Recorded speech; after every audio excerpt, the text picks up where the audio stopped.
Well, I'm Fernando Diaz, more publicly known as Ding. And if you're going to ask me how I'm feeling good. I always feel good.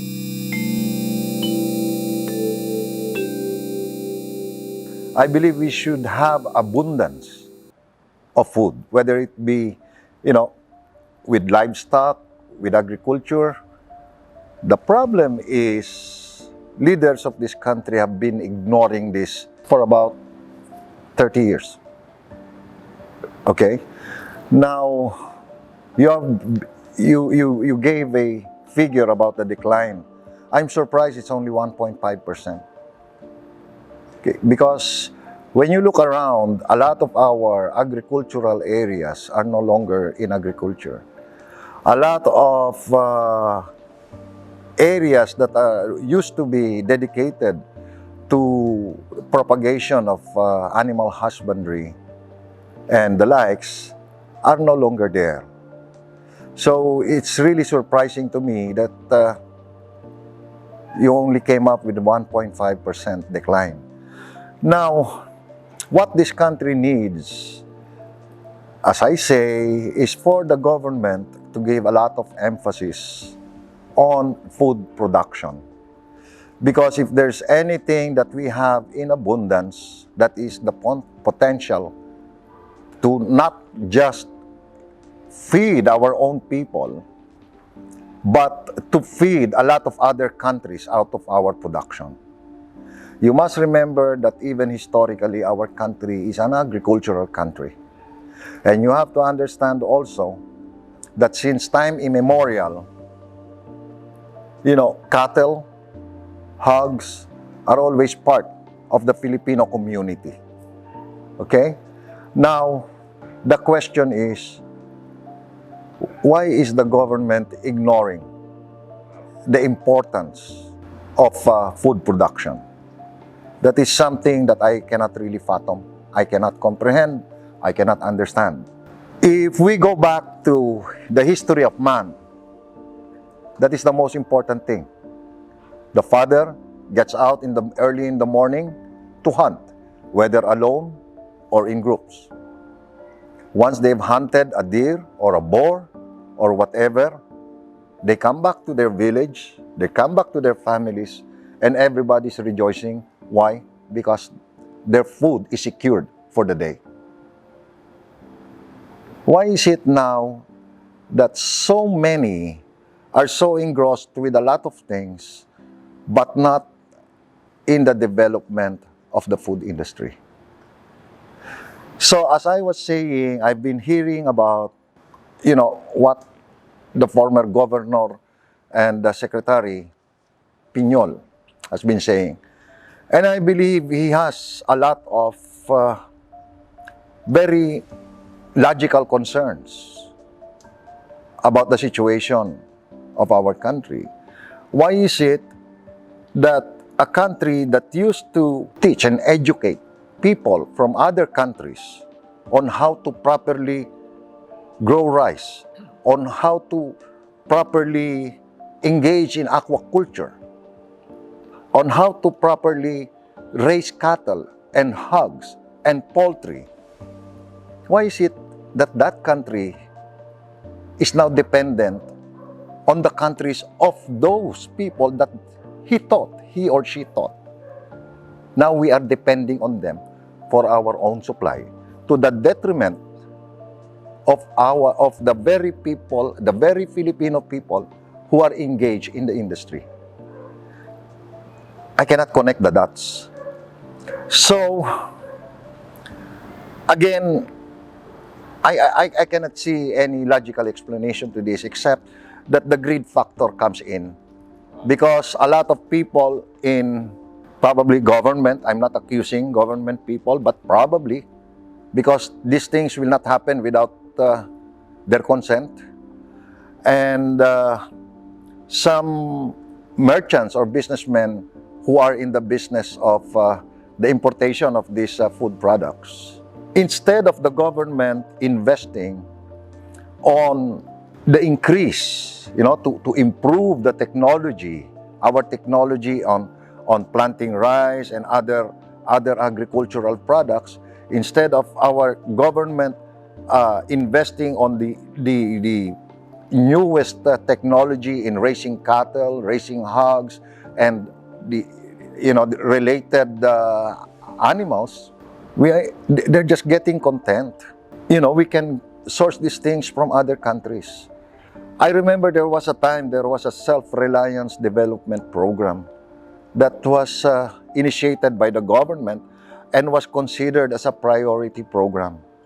And I believed I was part of this program before. Unfortunately, after a certain time, this was ignored and totally ignored. Nobody was even touching this. This gives a lot of emphasis on the Filipinos' capability to survive on its own. Not just to survive, but to rise on their own. That was the time that we were leading in agricultural technology and production. We are leading the way in aquacultural technology, animal husbandry. The FTI was a storage facility that was actually intended to increase the income generating capacity of the farmers, of the people who are engaged in the animal industry, in food production. Okay? Because you know very well, if we don't have the proper storage facilities, we will not have an efficient distribution for all these products. Okay? So, again, you mentioned FTI. Where is FTI now? It's been solved. Can you tell me any government installation or storage facility that gives emphasis to these products? Okay? I think there's none that I can think of at the moment. However, I cannot understand why the Philippine government, through several presidents, several administrations, have been ignoring this one simple, basic, but very important fact, that we have to secure the food requirement of the Filipino people. To be very modest about this, I believe that the Filipinos who were engaged in the research and development of various food products, I believe they're still there. Okay? But the problem is that the government is not giving them that much support. So, I just hope that the time will come when an administration will give emphasis to this. Sabi nga nila, everything begins with the stomach. If your stomach is good, then you will think well. If you think well, you will be more innovative. You will be more susceptible to accept new ideas and explore a lot of things. In other words, you would be able to maximize on your individual or collective potentials and capabilities. So, now as we speak, ikumpara mo yung bigas, lumalabas, mas mura pa ang mga galing sa ibang bansa kesa yung sariling produkto natin. And this is not helping the Filipino people, because I believe the agricultural sector, and not just the agricultural sector, kundi pati yung mga nasa, the production of animal, based products, they're getting defeated in their own soil. Diba? Why? Because the government does not give them any significant support. In principle, yes. But in actuality, none. That's the sad part. Mas contented sila na mag-import na lang, mas madali. Sabi nga nila, mas madaling bumili kaysa magpalaki. Di ba? But what they don't see is that in the long run, this is hurting everybody. Not just the people, not just the Filipinos who are directly in that particular sector, but everyone, each and every Filipino. It's getting to be a vicious cycle. Di ba? So, can you just imagine, ma-address lang natin to. There was a time we were exporting almost everything. We were exporting not just rice, we were exporting chicken, we were exporting fish products. We were an exporting country more than being an importing country.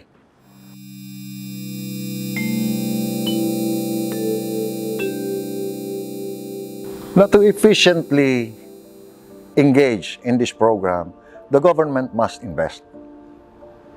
Okay? They must not just support, but really invest. And probably the succeeding administrations does not see this as a priority with regards to their spendings. Okay? And I believe this is a revelation of a lack of vision on the succeeding leaders of our country.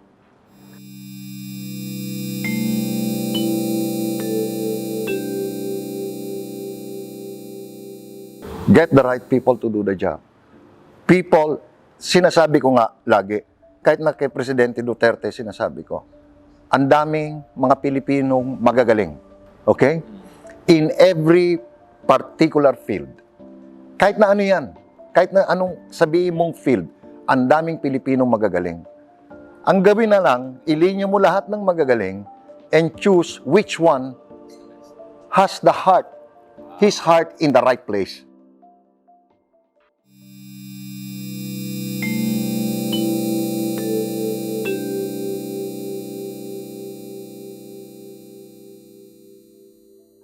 Ano ito talaga napakahirap na balansehin ito. But with the proper mindset, something can be done. Okay, sa ngayon, remedial lang yan Remedial lang yung pag-i-import mo. Why? Because your production capacity cannot cope up with the demand. So we go back to the basic law of economics. Okay? The law of supply and demand. Okay? However, okay, yan, nakataon ka na dyan, no? Umaangkat ka para magampanan mo yung pangangailangan ng bayan. But in so doing, dapat may parallel move ka dito. Di ba? Because the potential is always there. All we have to do is encourage, motivate the right people to do their own R&Ds, research and developments. Maano natin to? Ibalik natin yung passion ng mga tao. Whether ito ay sa pangingisda, whether ito ay sa pagtatanim ng palay, maging ito ay sa pag-aalaga ng mga babuyan o mga manukan o kahit na ano pa, pati mga gulay. Everything andito sa Pilipinas. Everything that man needs to survive is here. Available here. We don't have to get it from somewhere else. Ang kailangan lang, we get the right people to focus.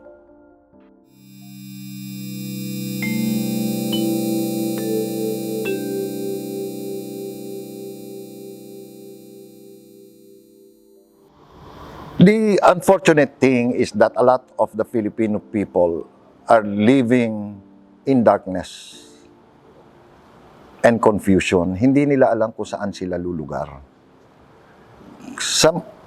In English, you call that as if the Filipino cannot find its own niche. Di ba? Tuloy, na-erode yung confidence niya to be better. But, sabi ko nga, with the proper motivation, and only leaders of this country can act on this, kailangan, we need leaders who will motivate, encourage, and push the Filipino to be better. Because everybody can be better. Di ba? Sabi ng lola ko noon, Pagka may problema ka, isipin mo na lang, gabi yan. But in a few hours, pagbuka ng liwayway, may bagong pag-asa. Dati. Di ba? Ngayon, kahit na tumirik na yung sikat ng araw, problema pa rin ang iniisip ng tao. So, yung sinasabi mo, how can an ordinary Filipino strive to be better kung nakikita niya na very limited ang sitwasyon niya? Paano kung nakikita niya na kung hindi kakilala ni barangay chairman o hindi kilala ni konsyal o hindi kilala ni mayor o ni gobernador, hindi nagkakaroon ng pagkakataon na maging mas maayos ang pamumuhay. So, kung ano mang talento, kung ano mang galing o abilidad meron ang taong ito, hindi niya mamamaximize, hindi lulutang yan. Because yung sa sarili niya, pigil siya eh. Di ba? Unless na merong taong magsasabi sa kanya, bumangon ka. Kasi hindi ka karapat-dapat sa ganitong sitwasyon. Pwede kang mas maging maayos kaysa dito sa sitwasyon mo ngayon.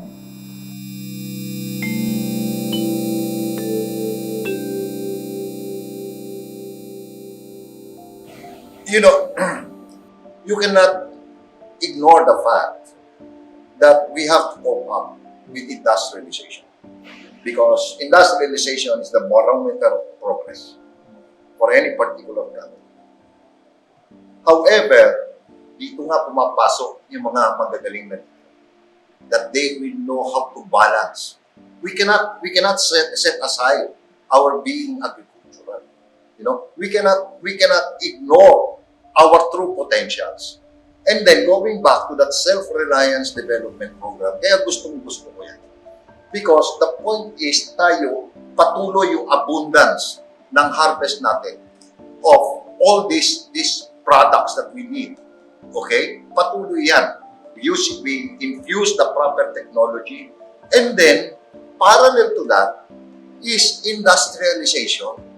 So what we produce, we process. Dito pasok yung industrialization.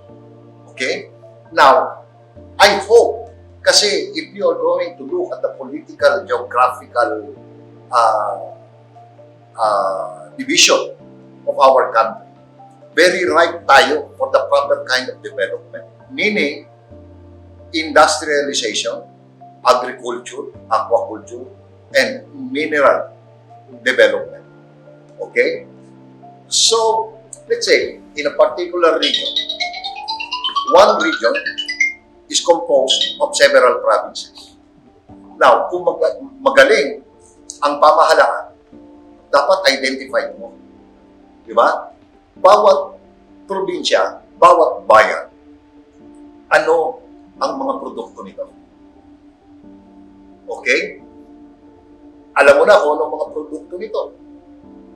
Pasok ngayon ang mga magagaling, ang mga Pilipino. Paano ngayon mamamaximize ang production natin ng mga produkto nito? And then, pasok ngayon, andyan yung industrial area, magkakaroon tayo ng industrial area. In fact, yan ang purpose talaga ng mga economic zones. You know, to serve as the industrial area which will process all these various products in a particular region. Specialization yan, sir. Alam niyo, sa totoo lang, kahit saan ka pumunta nga sa Pilipinas, mayroong mga specialty products yan, may mga specialty produce yan. Focus ka doon. Ngayon, ang nangyayari, yung produkto natin ang ganito, hindi na pinoproseso rito, diretso sa bangko. Di ba? Tapos babalik dito, kakainin natin, ano? Made in Thailand, produce of Thailand, produce of China, produce of Japan. Where in fact, pag nguya mo, lasang Pilipino ka lang. So now we're missing out on the opportunity. Yung industrialization natin, I'm sorry, parang wala sa alignment eh. Di ba? Bakit hindi muna tayo mag-focus sa mga produkto natin? And then, yung mga essentials for nation building. Like for example, dati may steel mill tayo. Integrated pa. Integrated ang steel mill natin. Ika nga what do you call that? Work of art. Talagang modern. But, asa na? Wala na. Di ba? Dati may mga copper smelting tayo. Asa na? Wala na. Bakit wala? Because it's getting to be too costly to operate dahil hindi na-maintain ng maayos, hindi na-upgrade. So it's too late. Parang ano yan yung the most popular one is the Bataan Nuclear Plant. Diba? At that time, it was state of the art. Ngayon, hindi yan state of the art. Antik yan.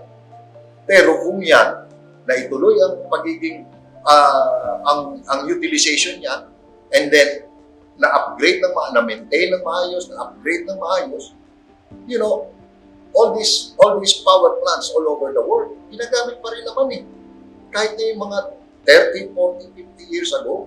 Bakit? Kasi continuously ini-improve. Yun ang ano natin dyan. Well, in any case, yun lang sana ang pangarap. No? Na tayo, yung inaangkat natin, pinoproseso. Because in a lot of ways, this helps the Filipino people. Para at least yung paglanding nito sa kahit na saang sulok ng mundo, makikita natin proudly Philippine made. Proudly produced in the Philippines. Yung gano'n. Because there was a time, it's like that. Ngayon, hindi. You see, but it's not too late. Because the fundamentals are there. Andiyan naman Hindi naman nawawala. Ang problema lang, wrong utilization. At isa pang problema, leaders of this country are not exerting efforts to maximize the potentials of the Filipino as an individual and as a group.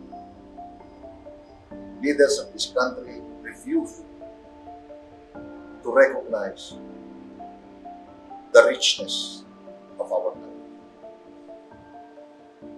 And leaders of this country refuse to